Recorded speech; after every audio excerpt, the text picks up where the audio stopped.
League. Watson visits Holmes one day, only to find him in conversation with a fat, old red-haired fellow. This guy is a pawnbroker, Mr. Jabez Wilson, who has come to Holmes because he's been the victim of a practical joke and wants to get to the bottom of it. What happened is this. Wilson has a smart young employee named Mr. Vincent Spaulding. He trusts Spaulding absolutely, even though Spaulding has two unusual traits. First, he loves photography and is always going down to the basement to develop photographs. Second, Spaulding is willing to come work at Wilson's pawn shop for half the going rate so he can learn the business. This Spaulding comes to Wilson one day with a strange advertisement in the paper looking for a red-headed man who can fill a vacancy in the Red-Headed League, a club funded by the will of an eccentric American millionaire looking to support red-headed dudes. The club pays £4 a week to its members for nominal services. Spaulding convinces Wilson, who has a very fine-headed red hair, to apply. Wilson does, and is accepted. His job is to sit in an office every day from 10 to 2, copying volumes of the Encyclopedia Britannica. Wilson does this copying happily, leaving the pawn shop in Spaulding's care while he's making some extra money on the side. But suddenly, after 2 months of this work, the offices he's been using have abruptly been locked up.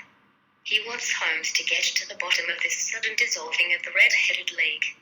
Holmes finds Spaulding kind of suspicious, since he's willing to work for half his market price. He must have a very strong reason for wanting the job.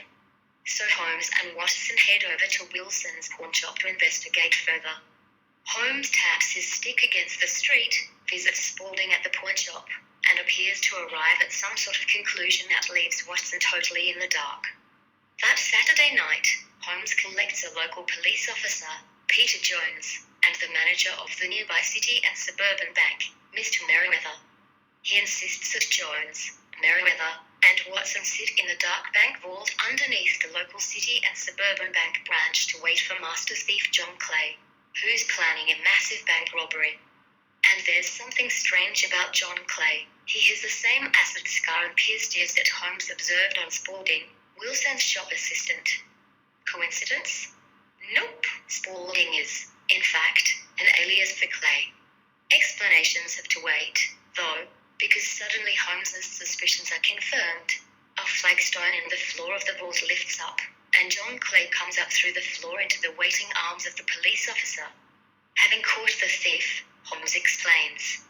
When Holmes and Watson visited the pawn shop, he observed that the knees of Spaulding's hands were filthy, signs of prolonged digging. Spaulding's dark room in the basement was really a tunneling project into the local bank. That's why he was willing to come in for less than the market price, because he needed access to Wilson's basement. That's also why Clay Spaulding and his gang set up the whole Red-Headed League trick. They needed to get Wilson out of the way for a substantial portion of the day every day while they did their tunneling. And case closed.